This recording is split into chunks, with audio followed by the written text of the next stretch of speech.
हाय बहू, ये क्या हाल कर दिया तुमने कढ़ाई का। तुम इसे ठीक से मांजती भी नहीं। अरे ये माँ जी की कढ़ाई है, यानी उनका आशीर्वाद। जब रसोई मेरे हाथ में थी ना, तो मैं इसे इतना साफ रखती थी कि कोई इसमें अपना चेहरा देख ले। कई बार तो हमें किसी पार्टी में जाना होता था, तो मैं शीशे के आगे खड़े होकर तैयार होती थी और तब नीलांज के पापा उसी कढ़ाई में देखकर कंघी कर लेते थे। लेकिन आज इसकी हालत देखो, इसे देखकर लगता है जैसे इसे पी लिया गया हो। सब्जी का रंग अभी तक नहीं गया इसमें से। मम्मी जी, कल मैंने इसे 2 बार मांजा था, बल्कि एक ईंट का टुकड़ा भी लाई थी इसे मांजने के लिए। लेकिन अब इतनी सालों पुरानी कढ़ाई है और दिन में तीनों वक्त इसी में खाना बनता है, तो इसकी ये हालत तो होगी ही ना। चुप हो जा, मुझे मत सिखा। आजकल की तुम लड़कियां किसी भी चीज में जी लगाना ही नहीं चाहती। तेरी दादी सास और मैंने भी इसी में कितना खाना बनाया है, लेकिन तब तो ये चांद की तरह चमकती थी। अब जितनी तुमने जबान चलाई है ना, उतने ही हाथ भी चला लो, तो ये अच्छी तरह साफ हो जाएगी। ऐसा कहकर संध्या देवी रसोई से चली गई। लगता है इस कढ़ाई को घिसते घिसते मेरे हाथ की रेखाएं ही घिस जाएंगी। लेकिन मम्मी जी इस कढ़ाई को कभी भी इस रसोई से हटने नहीं देंगी। ये है प्रियंका मेहरा, मेहरा परिवार की इकलौती बहू। उसकी शादी को 1 साल हो चुका था और तब से वो बस एक ही बात कह रही थी कि इस कढ़ाई को बदल दो और घर में कुछ नए बर्तन ले आने दो। लेकिन अपनी पुरानी कढ़ाई से प्यार में बंधी हुई सास भला उसे ऐसा कैसे करने देती। अगले दिन संध्या देवी, प्रियंका बहू, ला सब्जी का थैला दे, मैं बाजार जाकर सब्जी ले आऊं। आप सब्जी लेने जाएंगी मम्मी जी? हाँ, तो मुझे क्या डॉक्टर ने सब्जी लाने से मना किया है? अरे थोड़े बहुत हाथ पैर सास को भी चलाने चाहिए, नहीं तो बहुओं को लगता है कि सास तो बस सारा दिन बैठकर रोटियां ही तोड़ती रहती है। प्रियंका अपनी सास को सब्जी का थैला दे देती है, जिसे लेकर वो मंडी चली जाती है। सुन भैया, 3 किलो आलू छांट दो, लेकिन सुन, आलू थोड़े अच्छे डालो। अरे तुम फिक्र मत करो माताजी, मैं एकदम बढ़िया चीज ही दूंगा। ऐसा कहकर वो साफ साफ 3 किलो आलू तोल देता है। इसके बाद कुछ और सब्जियां लेकर वो घर आ जाती है। ले बहू सब्जियां, और सुन, साथ में धनिया पुदीना भी लाई हूं। आज बढ़िया सी चटनी भी बना दे। ठीक है मम्मी जी। और हाँ, सब्जी में फ्राई गोभी बना लेना। कढ़ाई में फ्राई गोभी का स्वाद ही अलग है और मेरे बेटे को भी पसंद है। ठीक है मम्मी जी। तभी प्रियंका की नंद वहां आती है। भाभी, गोभी के साथ थोड़ी चाउमीन भी बना लेना। हैं? ये कैसी फरमाइश है, गोभी के साथ चाउमीन? है तो क्या हो गया, आज तो ऐसे चौंक गए जैसे मैंने शाही पकवान और सादा खाना साथ में मांग लिया हो। अब मेरी बेटी का इतना मन है तो बना दे, और समय भी कितना लगता है। हाँ, मैं तो जैसे उनकी नज़र में बस एक कुक हूँ, जो बस पकाती जाऊँ। खैर, बहुओं का मतलब भी तो यही होता है। चल प्रियंका बेटा, लग जा उनकी फरमाइशें पूरी करने। शाम को प्रियंका सबके लिए अपनी सास की इकलौती कढ़ाई में सब्जियां बनाना शुरू कर देती है। लेकिन पहले उसमें वो चाउमीन बनाती है और चाउमीन बनने के बाद वो उसमें फ्राई गोभी की सब्जी बनाती है। इसके बाद वो आटा गूंथकर रोटी भी बनाती है। इन सब में उसे पूरे 2 घंटे लग जाते हैं। रात को थकी हारी प्रियंका अपने कमरे में जाती है और अपने पति रोहित से कहती है, रोहित, मैं परेशान हो गई हूँ यार, तुम्हारे इस पारिवारिक कढ़ाई में खाना पकाते पकाते। वो इतनी बड़ी और भारी कढ़ाई है कि इसे गर्म होने में बहुत समय लग जाता है, और ऊपर से एक से दूसरी सब्जी बनानी हो तो उसके लिए इंतजार भी करना पड़ता है। साफ साफ कहो ना प्रियंका, क्या कहना चाहती हो? और तुम पहेलियां भेज रही हो? पहेलियां नहीं भेज रही, बल्कि बता रही हूँ अपनी मुश्किल। लेकिन तुम और तुम्हारी माँ हैं जो इस बहू की गाथा सुनने के लिए तैयार ही नहीं है। अरे आजकल नॉनस्टिक बर्तनों का जमाना है और उनमें खाना बनता है। इन सब में भला कौन बनाता है? ऐसी कढ़ाइयाँ तो बाबा आदम के जमाने में होती होंगी। अरे धीरे बोल, मेरी माँ। तुम जानती नहीं हो मम्मी को अपनी इस कढ़ाई से कितना प्यार है। तुम्हें पता है, सिर्फ हमारा बचपन नहीं, बल्कि पापा का बचपन भी इसी कढ़ाई में बना खाना खाकर बीता है। इसीलिए मम्मी तो इस कढ़ाई को कभी बेचने नहीं देंगी।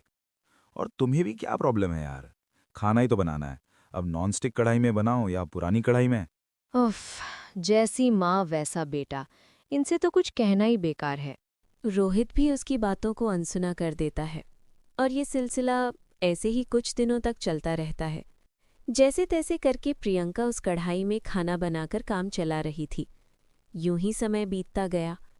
एक रोज प्रियंका की सहेली सोना का उसे फोन आता है। प्रियंका, यार मुझे किचन का कुछ सामान लेना है। अगर तू फ्री है तो मेरे साथ चलना शॉपिंग के लिए। अच्छा ठीक है, तू ऐसा कर 1 घंटे में आ जा। तब तक मैं अपना थोड़ा काम निपटाकर फ्री होकर रेडी हो जाती हूँ। 1 घंटे बाद प्रियंका सोना को लेने आ जाती है और दोनों सहेलियां शॉपिंग के लिए मार्केट चली जाती हैं। वो वाली कढ़ाई देख, कितनी खूबसूरत लग रही है ना। हाँ यार, बहुत खूबसूरत है। ठीक है, तो मैं इसे पैक करवा लेती हूँ। भैया आप इसे पैक कर दीजिए। सोना अपना सामान पैक करवा रही थी। तभी प्रियंका की नज़र दुकान में रखी एक कढ़ाई पर जाती है। अरे वाह, ये कढ़ाई कितनी अच्छी है, हल्की भी है और खाना भी जल्दी बन जाएगा। भैया ये वाली कढ़ाई कितने की है? जी 2000 की है। क्या हुआ प्रियंका, क्या तुम्हें पसंद आई? हाँ, लेकिन अभी मेरे पास पैसे नहीं है, सिर्फ 1000 ही है। बाकी के 1000 मैं दे देती हूँ, तो बाद में दे देना। हाँ, ये भी ठीक रहेगा।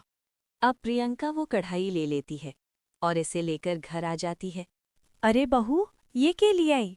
नॉनस्टिक कढ़ाई लाई हूँ माँ जी, अच्छी है ना? कढ़ाई? लेकिन क्यों? जब घर में एक कढ़ाई थी तो इसे लाने की क्या जरूरत थी? और ये कितने की है? पूरे 2000 की। क्या 2000? इतनी महंगी? कोई जरूरत नहीं थी। अभी इस नई कढ़ाई को इस्तेमाल करेगी तो इसे भी कुछ ही दिनों में वैसे ही जला देगी। ऐसा कहकर संध्या देवी वो कढ़ाई अपने कमरे में ही रख लेती है। बेचारी प्रियंका, जो नई कढ़ाई देखकर खुश हुई थी, फिर एक बार मायूस हो जाती है। हाँ बेटा, ये आइडिया ठीक रहेगा। तुम अपने जन्मदिन पर अपने ऑफिस के दोस्तों को घर पर ही बुला लो। हाँ, मैं भी यही सोच रहा था। वैसे भी वो लोग पार्टी की डिमांड कर रहे थे, तो मैंने कहा कि बाहर का खाना खाकर मेरा पेट खराब हो जाता है, इसलिए तुम सब घर पर ही आ जाओ। ये तो तुमने सही किया बेटा। बाहर का खाना खाकर तो मेरा भी पेट खराब हो जाता है, इसलिए बाहर का खाना नहीं मंगाएंगे, बल्कि घर का ही खाएंगे। हाँ, तो इसमें कौन सी बड़ी बात है? वैसे भी बहू तो खाना बनाने में माहिर है, तो वो बना लेगी। हाँ, बहू तो जैसे 5 स्टार होटल की बावर्ची है, जो तरह तरह की डिश बनाएगी। लेकिन पतिदेव का बर्थडे है तो मना भी तो नहीं कर सकती। रोहित की बर्थडे के लिए प्रियंका हाँ कर देती है। बहू, कम से कम 20 सब्जियां बनाकर तैयार कर ले। अब मेहमान रोज रोज तो घर में नहीं आते। 20 सब्जियों के नाम सुनकर ही प्रियंका का सिर चकराने लगता है, लेकिन फिर रोहित के खातिर वो ये करने के लिए तैयार हो जाती है। और फिर कुल मिलाकर 40 लोग बर्थडे पर इनवाइटेड हो जाते हैं। और प्रियंका को 20 सब्जियां बनानी थी, इसलिए वो सुबह सबको ब्रेकफास्ट कराने के बाद ही शाम के खाने की तैयारी में लग जाती है। ऐसा करती हूँ, आज मांझी से नई वाली कढ़ाई मांग लेती हूँ। यही सोचकर वो अपनी सास के पास जाती है। नहीं, बिल्कुल भी वो कढ़ाई नहीं मिलेगी। जो स्वाद पुरानी कढ़ाई में खाना बनाने में आता है, वो नई में कहाँ आएगा? लेकिन माँ जी, 20 सब्जियां इस कढ़ाई में बनाते बनाते शाम हो जाएगी। हाँ, तो लगने दे। अभी तेरे पास पूरा दिन है, आराम से बना लेगी। प्रियंका चेहरा लटकाकर वहां से चली गई और किचन में जाकर तैयारियां करने लगी। सबसे पहले उसने शाही पनीर की सब्जी बनाई और उसमें कोफ्ते की सब्जी बनाई। फिर उसने मिक्स वेज की सब्जी बनाई। ऐसे ही करते करते शाम के 6 बज गए और घर में मेहमानों का आना भी शुरू हो गया। अरे संध्या जी, आपकी बहू कहाँ है? दिखाई नहीं दे रही। वो बस खाने की तैयारी में लगी है किचन में। ओह अच्छा। लेकिन ऐसा करते करते अब उसे काफी देर हो गई। ओह गॉड, इस एक कढ़ाई में 20 सब्जियां बनाते बनाते तो मुझे सुबह से शाम हो गई, लेकिन अभी तक नहीं बनी। इससे तो अच्छा होता कि मेरी शादी किसी बर्तन वाले से हो जाती, तो कढ़ाई तो नहीं इस्तेमाल करने को मिलती। कुछ देर बाद उसकी सास वहां पर आई। ये क्या बहू, सुबह से ये 19 सब्जियां ही बनी हैं? ऐसे तो तू सुबह कर देती। अब एक कढ़ाई में तो इतना समय तो लगेगा ही ना मम्मी जी। ऊपर से इतनी भारी लोहे की कढ़ाई है, इसे गर्म होने में भी समय लगता है। 20वीं सब्जी बन रही है कढ़ाई में। सुबह से अभी तक मेरी हालत भी खराब हो गई है। मैंने कहा था कि इस कढ़ाई में बहुत समय लगेगा। अपनी बहू की ये हालत देखकर अब संध्या देवी को अपनी गलती का एहसास होता है। मैं गलत थी। कभी कभी हमें जमाने के साथ बदलना भी चाहिए। बहू, अब से मैं तुझे बिल्कुल रोक टोक नहीं करूंगी। जैसा तेरा मन करे उसी कढ़ाई में खाना बना। उस दिन के बाद नई कढ़ाई इस्तेमाल होने लगी, लेकिन सास की कढ़ाई को भी इस रसोई में जगह दी गई। उस दिन के बाद इस कढ़ाई को घर में 20 सब्जियों वाली कढ़ाई के नाम से जाना गया।